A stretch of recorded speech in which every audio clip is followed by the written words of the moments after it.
As educators, we talk about the importance of self-care all the time, but do we really implement it for ourselves? Today, I'd like to talk to you about self-care as a routine. Why a routine? Because a routine is something that becomes a habit, and a habit is something that happens almost without us even remembering to do it. Think about it. How many times have you driven to work the same way you always go, and by the time you get there, you think, I don't even remember driving here, because it's a habit. That's what we want your self-care to be. We want it to be on autopilot so that not only will it happen, but will happen on a regular basis.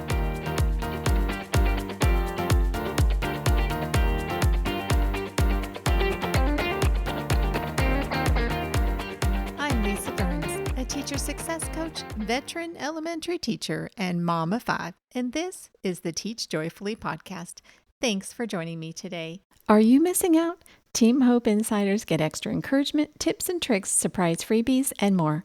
Become a Hope Insider today and get access to all kinds of freebies at www.hopeineducation.com/vault.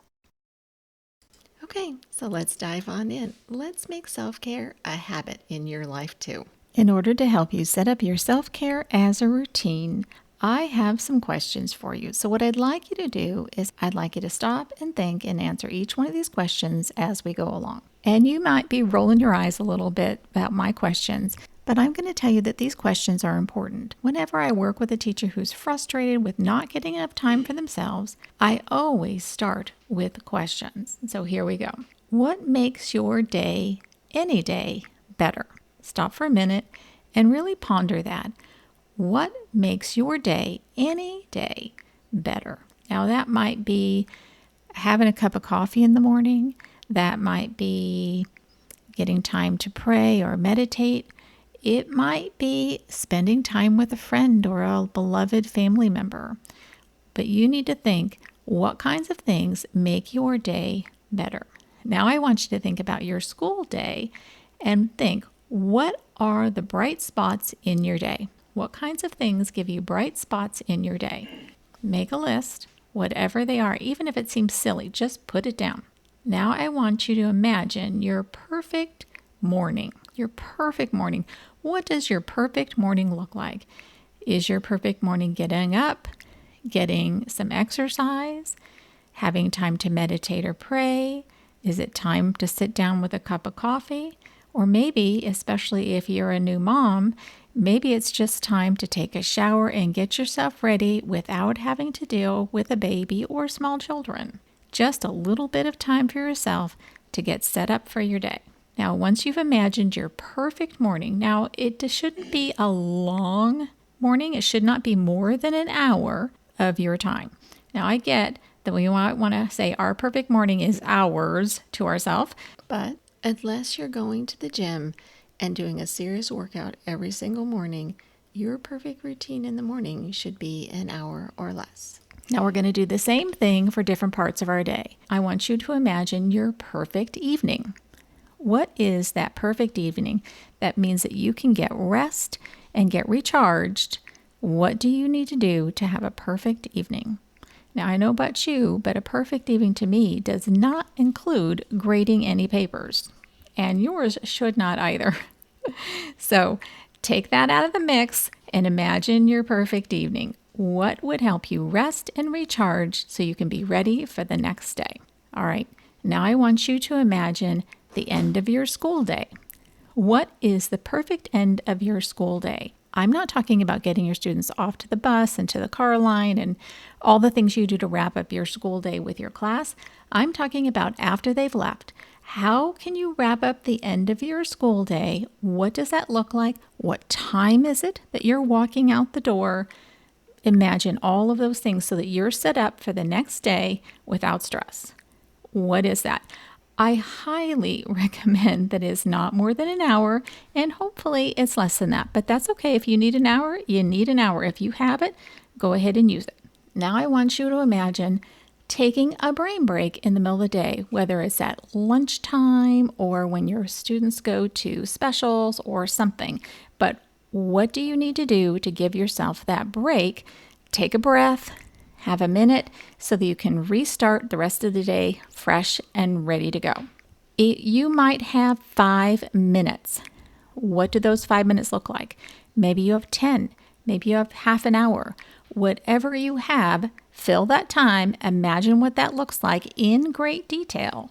What does that look like? Here's the thing. What we're trying to do is we're trying to give you an even keel all throughout the day, even when your day completely falls apart. Now imagine a day where you have rolled with the punches. What was different about that day versus the ones where your stress level and frustration level went through the roof? What was different about it? Did you have a great morning? Were you well rested? Did you have a feeling of being caught up on all of your work? When I say this, my intention is that I want you to focus on what you can control. Don't think about things like, oh, my whole class was already behaving so well that day. You can't control that because that's not realistic. You can't control any of that. And quite frankly, you're going to have good days and bad days with your students, but you need to be able to figure out how do you keep an even keel through all of those storms. So how is it that you kept an even keel on a day when things fell apart? What made the difference? And I don't know what that thing is for you. For me, it usually is sleep.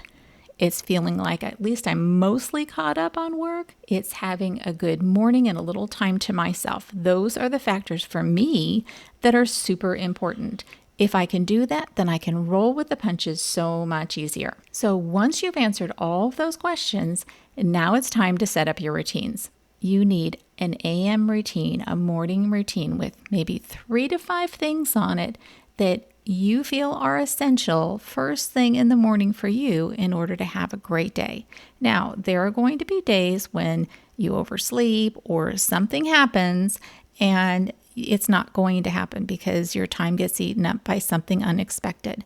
But most of the time, we're going to make it happen. Okay? So you need to write down what are those things and in what order would you like them to appear in that morning routine. What time does it start? What time does it end? Then you need a work startup routine. What time will you get to school? What time will you be in your classroom in the morning? And what are you hoping to accomplish when you get there?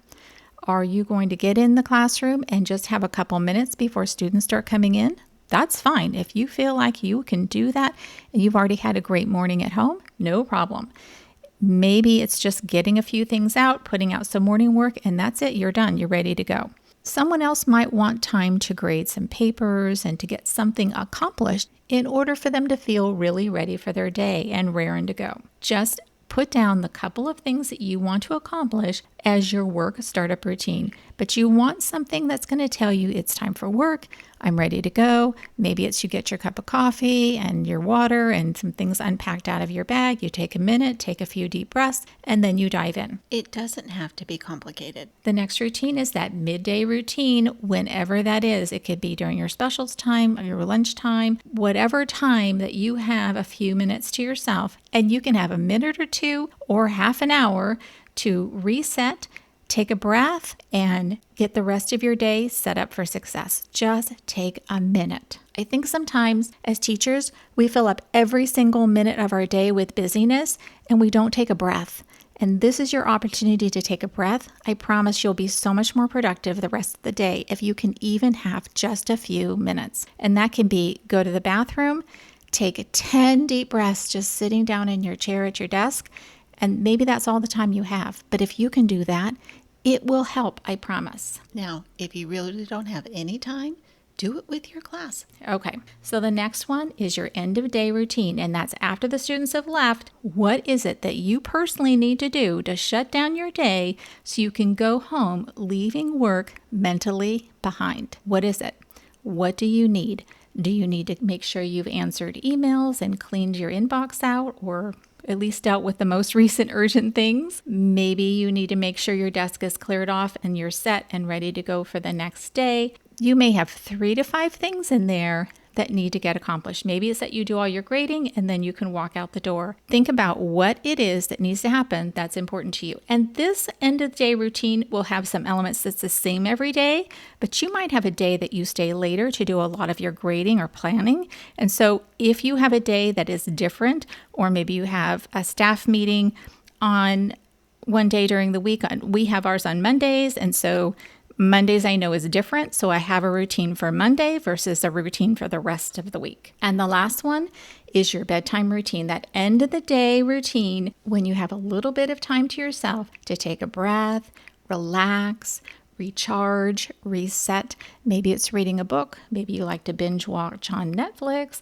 Maybe you like to have a cup of coffee or a glass of wine or a cup of tea. Maybe it's time with your kids and playing games. Just think, what is it that will help you rest and recharge? And then how do you get yourself ready for bed so that you can actually get to bed on time and rest so you can be refreshed and ready in the morning? And for me, that's getting all the things ready for the morning, including packing as much of lunches as I can before I go to bed. Obviously, there's some things with lunches that I cannot always pack everything. I have as much prepped as I can so that in the morning it's quick and easy and it doesn't eat up my whole morning. That for me is important. It might not be for you, but for me, that's an important piece. The other thing for me is I have to have a certain time that I start getting ready for bed because I know I like to read before I go to bed. If I set a time or a timer for me to read before I go to bed, then I know I'll read for half an hour and then I'm going to bed. And I'll actually get the rest that I need instead of staying up way too late working on projects, because I love working on projects and I can get involved. So I need that shutdown routine as well. Now, I do want to say, once you have decided on your ideal morning, your ideal before bedtime, all of the different habits that you want to create, I want you to pick one to start with. You cannot get habits. If you try to do all of these different habits or routines and implement them all at once, you will fail. I guarantee it. We are not capable of creating that many habits all at once. So pick one. What is the most important time to you right now? If you had to pick one, is it your bedtime routine because you're not getting enough sleep? Is it your morning because it will set up your whole day for success and then you can implement the other ones later on? Decide what is most important to you. But I would say that either your evening routine or your morning routine is a good place to start. Now I have one more thing for you, and that is you need to look at your school calendar now and think, when do you think you're going to need an extra day off here or there in order to take care of you? There are some months during the school year where there are no breaks. There's no 3-day weekends, there's no extra days off, and it gets to be a little bit of a long haul. I schedule in advance and plan for a day off so I can have an extra day off. It could be a Wednesday. It could be backing up to a weekend on a Friday or a Monday so that I get a 3-day weekend. But I plan ahead so that I can have some extra time off, because that is self-care as well. All right, I have a freebie for you to help you get your routine set up. I will attach that in the show notes. So that's it for this episode of the Teach Joyfully podcast, my teacher friends. My sincere thanks to you, my listeners, for tuning in, and for all those of you who have taken the time to post a review, email me your thoughts, or DM me on Instagram with your feedback and topic requests. You can find the show notes and all the resources mentioned in the episode on my website at www.hopeineducation.com/podcast. And remember, a happy teacher is a good teacher. Until next time, teach joyfully and take care of you.